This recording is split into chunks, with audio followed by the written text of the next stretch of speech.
Salve, salve, estudantes da segunda série do ensino médio. Estamos de volta com mais uma aula do aprofundamento curricular para o novo ensino médio, né? Aprofundamento curricular, hashtag se liga na mídia, falando de mídias aqui, de jornalismo, de todo o processo que envolve essa área de trabalho, né? E o meu componente é o Laboratório de Produção Jornalística. Eu sou o professor Mauro Farias e a gente está junto aí, terminando, bem perto de terminar aí a atividade. Na verdade, estamos terminando hoje a atividade 4 e bem perto de terminar a unidade curricular, né? Com a atividade 5. Vou fazer minha audiodescrição aqui. Sou um professor negro, tenho barba crescida, cabelo crespo. Estou vestindo hoje uma camisa de manga comprida preta, né? Estou aqui atrás de uma bancada com o passador de slides, o celular amarelo e uma garrafinha de água, porque a gente precisa se hidratar. O meu sinal, né, é esse Mzinho aqui, ó, perto da bochecha, sinalizando aí um pouquinho da bochechinha, né? É isso. Está comigo aqui agora a Flávia, é isso? A Flávia está comigo fazendo intérprete de Libras. E daqui a pouco o Helder também estará comigo, ok? A nossa aula de hoje, vou pôr na tela o título, vamos lá. Laboratório de Produção Jornalística, atividade 4, sistematização. Quando a gente fala de sistematização, a gente está falando do fechamento, né? O que a gente chamaria de conclusão. Então, sistematizar seria o quê? Reunir tudo que foi feito durante o processo e fazer aí uma análise sistematizada, né? Com um pouco mais de resumida, né? Fazendo aí um apanhado do que a gente trabalhou durante toda a atividade 4. E nessa atividade 4, a gente trabalhou vários temas, né? Falando dos temas possíveis para aí a produção do jornal comunitário. Então, vou pôr na tela para vocês os conteúdos da aula de hoje, né? Vamos analisar o percurso da atividade 4. Então, vamos analisar o percurso da atividade 4. Vamos falar de esporte e inclusão na periferia, né? E a pandemia vista de perto. A pandemia que a gente está se referindo, obviamente, é a Covid-19, tá? Então a gente vai falar como que funciona ver de perto a pandemia na periferia, né? Porque a gente tem, às vezes, uma visão um pouco distante, né? A gente vê muito nos jornais, acompanha aí nas redes sociais, mas, por exemplo, as pessoas que moram nas comunidades, na periferia, como é que funciona lidar com a pandemia, né? Então a gente vai falar sobre isso aí durante a aula, vai ser bem legal. Lembrando, gente, que tudo que a gente vai tratar nas aulas, pode voltar para mim, por gentileza, tudo que a gente vai tratar nas aulas serve para quê? Como subsídios para o trabalho do estudante, né? A gente vai criar debates, a gente cria aí, provoca reflexões, traz aí visões diferentes sobre o mesmo tema, temas diferentes que são possíveis aí no entorno dos estudantes. Lembrando também que não são temas que se esgotam aqui, né? Podem ter outros temas e esses temas também podem ser ampliados no debate na sala de aula. Então, tudo isso aqui é forma de auxiliar o estudante a pensar, discutir, debater, explorar tudo aquilo que ele tem aí ao seu redor. Então, a gente só está dando uma forcinha. Necessariamente não quer dizer que nessa aula está tudo fechado, completo e esgotado. Não, tá? O estudante, os professores que estão na sala de aula, ele com certeza tem aí condições melhores para lidar com temas e situações que a gente vai expor aqui, tá bom? Vamos começar então analisando o percurso. Vamos pôr na tela então. Analisando o percurso, o que é o percurso? É o que a gente percorreu aí durante a atividade 4, né? Durante todas as aulas. A proposta desta atividade, a atividade 4, é planejar um jornal comunitário que deve ser produzido pelos estudantes na atividade 5. Durante todas as etapas da atividade 4, aprofundamos alguns temas pertinentes ao entorno dos estudantes, com foco nas comunidades mais carentes, periféricas e que apresentam peculiaridades relevantes para serem divulgadas. Foram escolhidos 3 temas, os quais foram abordados pelo viés de um representante da comunidade, o que possibilitou o debate sobre como a mídia tradicional vê e noticia os fatos relacionados a ela, que no caso é a comunidade. Tá? Então, veja que durante a atividade 4, a gente preparou aí, a ideia era preparar o estudante para a confecção do jornal comunitário. E aí, o que é esse preparar? É provocá-lo para que ele possa pesquisar, analisar, investigar sobre os temas que estão no seu entorno. né? Mas aí, por exemplo, aí um estudante pode falar, mas eu não moro necessariamente na favela ou na periferia, na comunidade, como que eu faço? Então aí o trabalho dele é um pouco maior ainda, porque ele vai ter que conhecer esse lugar, ele vai ter que investigar. Então a gente não está falando somente com os estudantes que moram nas comunidades, aqueles que estão fora também têm o papel de investigar e de conhecer. E aí levantar todos esses conhecimentos e sobre esses conhecimentos trazer aí, propor um debate, reflexões que vão gerar aí o material que vocês vão fazer o jornal de vocês. Tá certo? Vamos lá. Primeiro tema que a gente tratou no percurso da atividade 4, aí na tela para vocês, é o lazer na periferia. O que a gente falou sobre o lazer na periferia? Prioritariamente a gente falou sobre a questão das problemáticas sobre o lazer na periferia, né? A falta de lazer, de opções de lazer. E na aula de hoje eu trouxe aí essa outra matéria que a gente tirou da Agência Mural. A gente quer agradecer aqui o pessoal da Agência Mural que gentilmente cedeu, né, esse material para que a gente usasse na aula, divulgasse. Então a gente trouxe uma matéria que tem esse título aí, ó. Nossa única área de lazer foi destruída, diz morador da periferia de Cotia. Quadra usada há décadas ficava entre as cidades de Cotia, Itapecerica da Serra e Embu das Artes, e a prefeitura diz que a área era particular. Então nós temos aí na imagem já dá para ver, né, que esse espaço aí que a gente vê meio cimentado deveria ser uma quadra, e a gente percebe que é uma quadra até pela identificação ali das traves, né, que seriam, né, esse retângulo aí que a gente poderia chamar, que seriam as traves onde se pratica o futebol, se faz o gol. Então ali deveria ser uma quadra, mas é muito claro que não está adequada, né? Além do piso não ser o adequado para se praticar esse tipo de esporte, ainda se percebe que tem ali entre as rachaduras das placas, né, o crescimento do mato ali, do gramado, que é ruim, não é legal. Então não está inadequada e ela está destruída. Então, quer dizer, era a única área de lazer. Quando se coloca essa denúncia, porque essa matéria é uma denúncia, né? Quando se faz essa denúncia, quer dizer o quê? Que temos problemas de lazer e a única coisa que poderia ser considerada uma área de lazer também está destruída. Então, já há aí uma reflexão que o estudante vai fazer sobre a dificuldade que as regiões periféricas têm para acessar instrumentos, né, equipamentos de lazer, né? Então, a primeira matéria. E o que vai propor, o que isso vai ajudar o estudante na proposta de criar o seu jornal? Se ele vai investigar o entorno dele e verificar como é que anda os equipamentos de lazer aí da sua região. Existem? Se existem, como estão? Né? Como eles são percebidos pela comunidade, como que eles são acessados pela comunidade. Eles são democráticos, existe qualidade, existe manutenção, né? Essas coisas todas. Então o estudante vai fazer esse tipo de investigação, essa pesquisa aí ao seu redor, para poder trazer material para o seu jornal comunitário. Olha como que é interessante. A partir de uma ideia que a gente cria aqui, que a gente propõe, vocês vão fazer as suas investigações. E eu acho que serão bem legais e eficientes. Segundo tema que a gente tratou aqui, que foi bem interessante também, falou sobre a arte na periferia. Na aula que eu falei sobre arte na periferia, eu trouxe o estudante, o Jordan Obit, né? Que é o menino de 12 anos, estudante de 12 anos, da escola lá de Itaim Paulista, que faz ali as trilhas sonoras, né, os beats para os DJs cantarem suas músicas e tal. E ele é excelente no que ele faz, né? Então eu trouxe ele aqui no estúdio, a gente falou sobre isso, ele demonstrou algumas facetas ali que ele utiliza para poder criar o seu material, a gente conversou sobre a importância de estudar, o pai dele esteve aqui, a professora também, a professora Ana Paula, um abraço para ela, e nós falamos sobre a importância de se ter uma luz voltada para o trabalho, para a arte na comunidade, né? Nas comunidades e na periferia.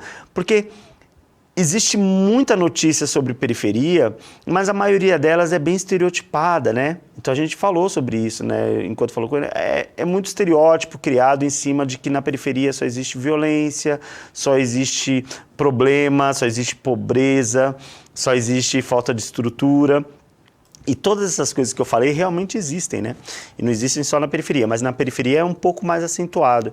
Mas existe também ali são pessoas, né? E se são pessoas, se são seres humanos, eles têm a capacidade de criar cultura também, né? Então, e criam muito bem, inclusive. Se a gente for buscar aqui na memória, ou até buscar um histórico aí dos maiores artistas que nós temos, que estão fazendo sucesso, tanto na música, como na arte cênica, como na arte plástica, nos esportes, a gente vai verificar que a maior porcentagem desses personagens vem da periferia.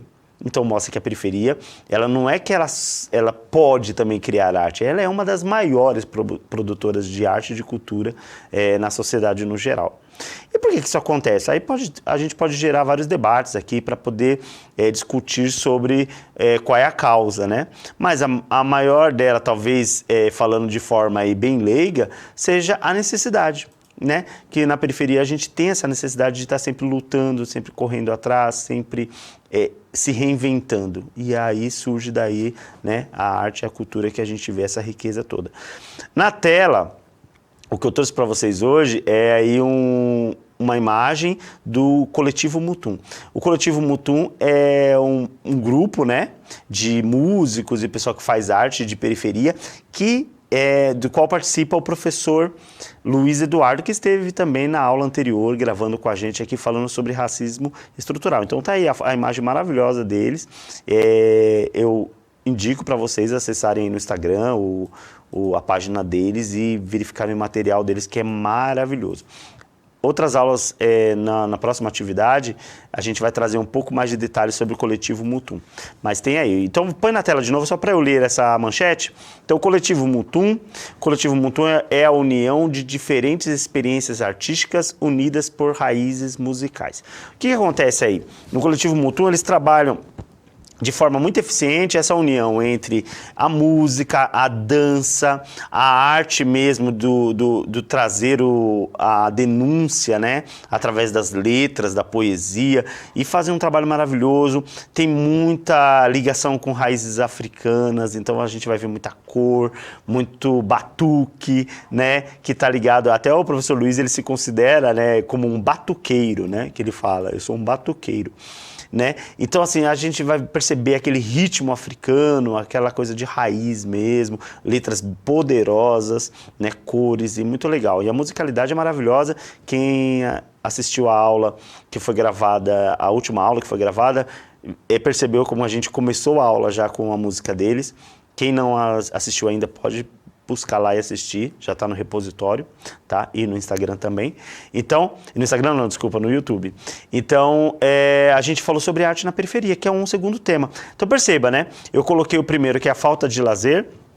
Ela tem um aspecto um pouco negativo, né? Então, os estudantes vão buscar ela aí para denunciar, fazer crítica. Mas aí eu já trago também a arte na periferia, mostrando que nem tudo na periferia é negativo, que a gente tem que engrandecer o trabalho de grandes artistas que estão ali fomentando a arte, a cultura e incentivando e dando, mais do que isso, né? Dando perspectivas, né? Para os jovens e adolescentes que vivem na periferia. Muito bem. E aí, o nosso último tema, vamos lá. Sobre arte na periferia ainda temos um texto, vamos ler aqui o nosso texto. Ainda arte na periferia. A partir dessa perspectiva de mistura, de combinação de ritmos, de aspirações melódicas e poéticas, o Coletivo Mutum forma-se com a junção de músicos de diferentes gêneros, experiências e referências musicais que entendem que a universalização do som não está limitada às tendências. Pelo contrário, expande-se nas raízes e assim propõe apresentar ao público em seu primeiro álbum, Batuqueiro Rei, lançado em dezembro de 2021, com a participação de Rincon Sapiência e produção de Pedro Calaço, Som Nosso de Cada Dia, Projeto Preto Velho, Tambores da Serra. Toda a reverência às nossas culturas populares de forma autoral, caminhando do hip hop ao jazz, dos ritmos regionais ao rock, do samba ao funk, utilizando-se de música, dança, slam, artes visuais, moda, sem perder sua identidade, sua originalidade, indo além do entretenimento, mas sugerindo também reflexões, criações e recriações emancipatórias em contextos individuais e coletivos. Esse material aí foi cedido, né, esse texto, pelo pessoal do coletivo Muntum, né? Eles cederam o direito de divulgar. E olha que interessante que é falado nesse texto, né? Que além... primeiro eles falam da união de todas as artes, né? Que eles não se propõem a uma arte que seja só ligada à tendência, mas que ela tem que ter um aspecto ligado à comunidade onde eles trabalham. E mais do que isso, além da diversão e do entretenimento que a música e todas as artes elas propiciam aos seus apreciadores, ela também vai provocar reflexões, criação e recriação emancipatórias em contextos visuais. O que é esse emancipatório? É provocar em quem está assistindo a reflexão que vai fazer com que ele mesmo se proponha a entender e se posicionar no mundo, né? E isso é muito legal porque ligado ao jovem da periferia, que a maioria é preto, vai trazer a ideia de que diante de todas essas adversidades que o povo preto sofre, inclusive do racismo estrutural, existe possibilidade de você se posicionar, lutar e entender que a sua importância na sociedade, que é muito grande, né? Então, não se colocar como alguém que simplesmente está sofrendo, está sendo vítima de uma agressão, mas se colocar em posição de luta e resistência. Maravilhoso o que eles colocam aí. O trabalho deles é sensacional, tá? Então, eu sugiro que os estudantes acessem aí para poder conhecer todo esse trabalho. E o nosso último tema, que foi tema da nossa última aula também, né? É o racismo estrutural. Então, aí eu já ponho na tela para vocês verificarem que o racismo estrutural é o grande mal aí, talvez, dessa questão, quando a gente fala da questão do racismo, da descoberta, né? Eu não diria descoberta, mas de se denunciar isso, né? Porque até então, quando a gente falava de racismo, a gente sempre falou de racismo no aspecto mais tradicional, que era simplesmente a pessoa não respeitar o outro pela raça, né? Não respeitar a raça do outro. E aí, quando se começou a descobrir que o racismo ele tem mais a ver com uma relação de poder, aí que a gente começou a entrar no debate de que não existe o racismo, por exemplo, reverso, né? Que as pessoas achavam que o racismo era simplesmente aquele denunciado pelo dicionário, aquele que era classificado como simplesmente uma pessoa de uma raça não respeitar a outra, de outra raça.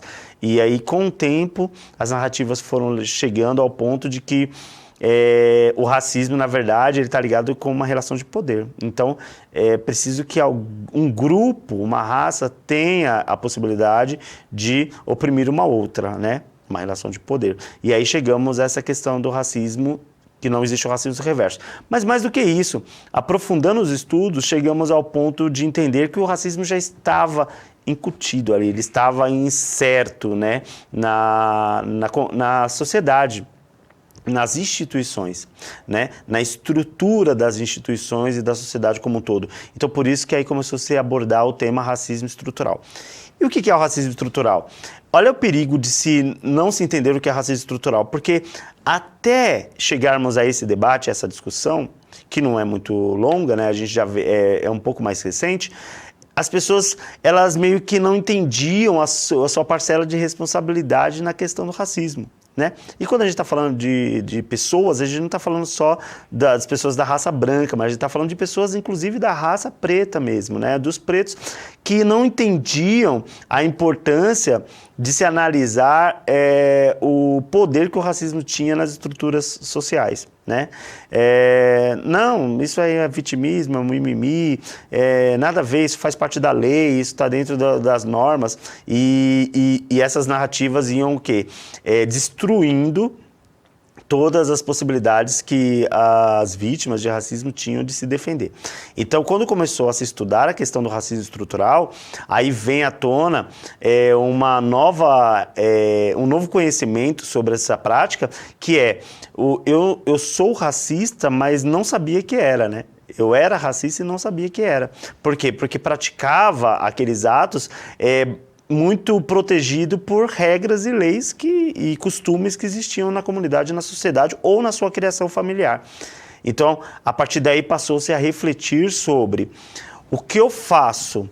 Eu não considero racismo, mas de fato porque está atingindo o outro, né? Por mais que eu antes via isso como uma simples prática digamos, de comédia ou de procedimentos institucionais, hoje não, eu vejo que essa prática era uma prática racista. Então, o racismo estrutural, ele vai além do racismo propriamente dito que a gente vê escancarado, é aquele que você tem que analisar e refletir todos os procedimentos incutidos na estrutura, né?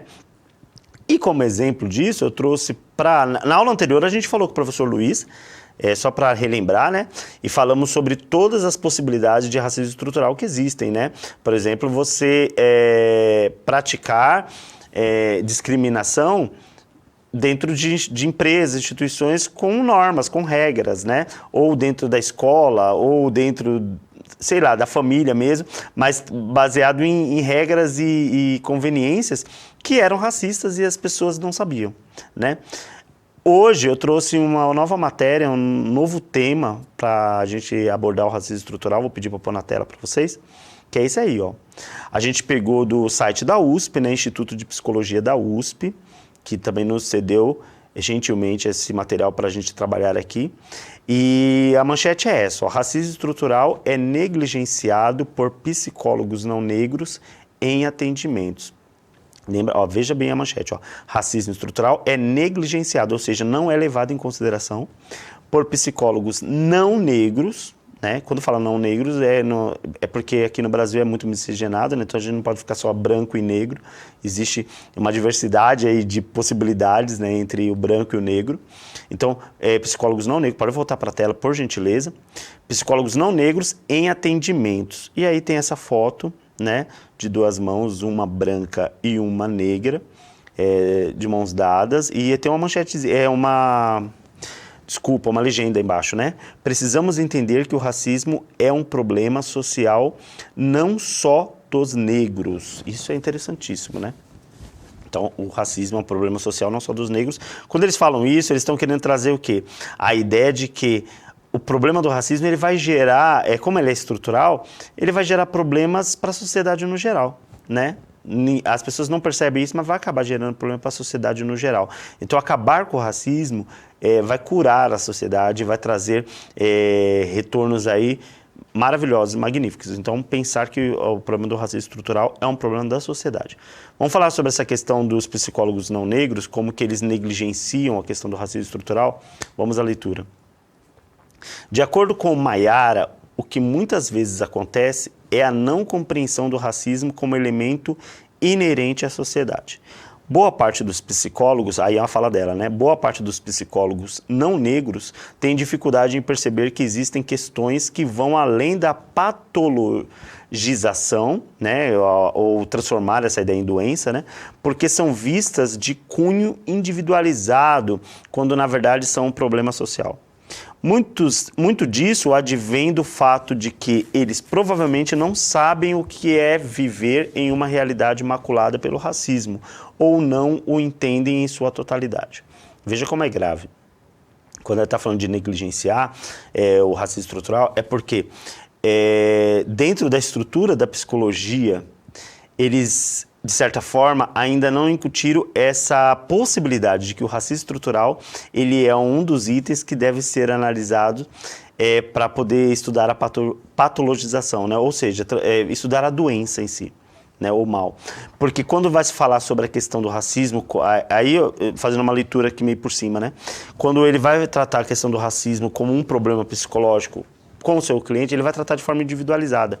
Por exemplo, você sofreu uma agressão racista recentemente, como que isso influenciou você, tal, e vai tratar aquilo de forma individualizada e não vai resolver. Por quê? Ele tem que entender que a questão do racismo estrutural, ele é um problema global, ele é um problema que afeta tudo, não afeta só a pessoa naquele momento, mas afeta o todo. Então, se afeta o todo, ele precisa ser tratado como um item importante a ser analisado, né? Não pode ser negligenciado. Mas como que ele vai perceber isso se ele não vive isso? Ele é um psicólogo não negro, né? Então ele não vive isso. Então olha só como essa análise, essa matéria da Mayara vai trazer a gente para essa reflexão. É uma problemática muito séria, porque se a pessoa não vive isso, ela não tem condições ou vive ou não viveu, né? Ela não tem condições de falar com propriedade sobre esse assunto para poder analisar um paciente que sofre por causa do racismo estrutural. Então é preciso que tanto esse debate seja feito de forma mais honesta e ampla e que também hajam mais psicólogos pretos para poder ter esse conhecimento, esse know-how e tratar o problema da forma como se deve.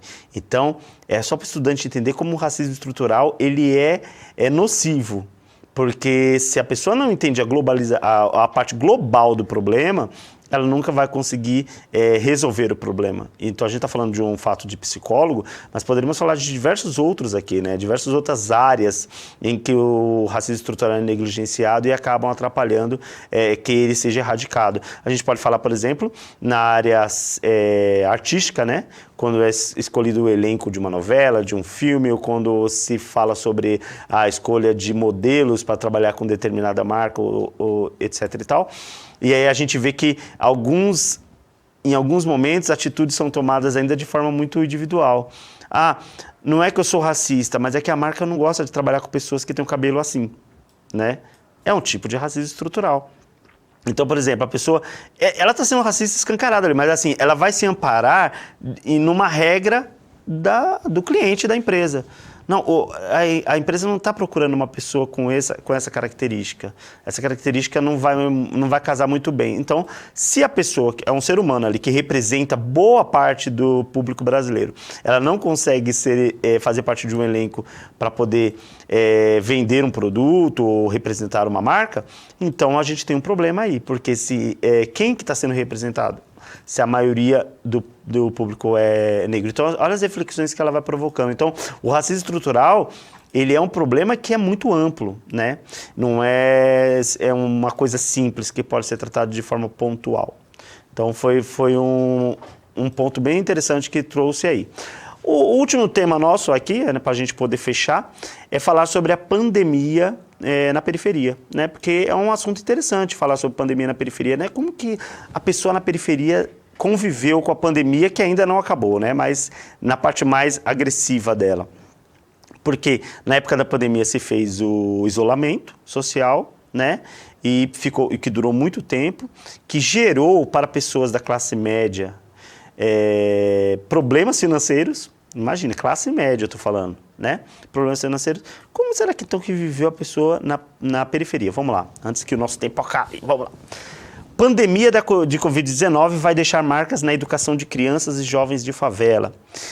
É a matéria que a gente pegou do Voz da Comunidades, outro blog muito interessante que nos cedeu o direito aí, agradecimento especial a eles. E aí tem a linha do resumo, né? Grande parte dos estudantes da rede pública de ensino não conseguiram acessar conteúdos escolares online feitos por falta de internet. Muitos estudantes deixaram, inclusive, de assistir o CMSP por falta de internet. A gente estava aqui ajudando, mas olha só como o problema estrutural que está relacionado a questão das comunidades atrapalhou aí. E é uma marca que vai afetar muito mais a periferia do que os outros, e a gente vê por quê, né? Essa evidência estrutural aí de equipamento mesmo, né? E vamos a outro, nós temos mais uma matéria, ainda dá tempo, vamos lá. Esse daí a gente tirou também do Voz da Comunidade, né? Uma foto do CUFA. E projeto da CUFA, Mães de Favela, ajuda mulheres chefes de família durante a pandemia da Covid-19. No ano de 2020, mais de 5 milhões de pessoas foram impactadas pela iniciativa, uma matéria da Victoria Henrique, né? E aí a gente vê na foto um homem carregando uma cesta básica. E esse Mães da Favela aí, eles fizeram o quê? Distribuição de cesta básica, né? Para ajudar pessoas que sofreram, né, durante a pandemia com problemas financeiros. Então, mostrando que na periferia, além da arte, além do racismo estrutural, além da questão da falta de lazer, também teve muito mais problema, o problema foi muito mais grave. Questão da alimentação, de se manter financeiramente, são temas que podem ser abordados também pelos estudantes para manter e criar o seu jornal comunitário. Aí eu trouxe mais um slide que aí vocês podem acompanhar aí depois, o artigo Precisamos combater a cultura do extermínio da juventude, tema tratado na última aula também. E aí temos dois casos, o caso do Moise Kabagambe, toda vez que eu vou ler dessa forma, desculpem, que é o congolês, né, que foi assassinado no Rio de Janeiro de forma brutal é um tema que impactou aí a mídia, que os estudantes também podem se basear para poder buscar outros casos que acontecem infelizmente no Brasil, para que a gente faça denúncias e o seu jornal comunitário pode ter também, trabalhar esse tema. Ok, gente, chegamos ao final, já estourei meu tempo. Temos aí o planejamento para o jornal comunitário, planejamento e roteirização, textualização e gravação, revisão, reescrita e edição final. A gente vai falar bastante disso na atividade 5, ok? Preparando-se para a atividade 5. Obrigado por acompanharem a aula comigo, obrigado por estarem comigo durante essa atividade 4, que foi maravilhosa, tivemos momentos muito bons aqui, né, com convidados excelentes, e eu espero que vocês estejam prontos aí para a atividade 5, para a gente encerrar essa unidade curricular. Um grande abraço, até a próxima, #SeLigaNaMídia.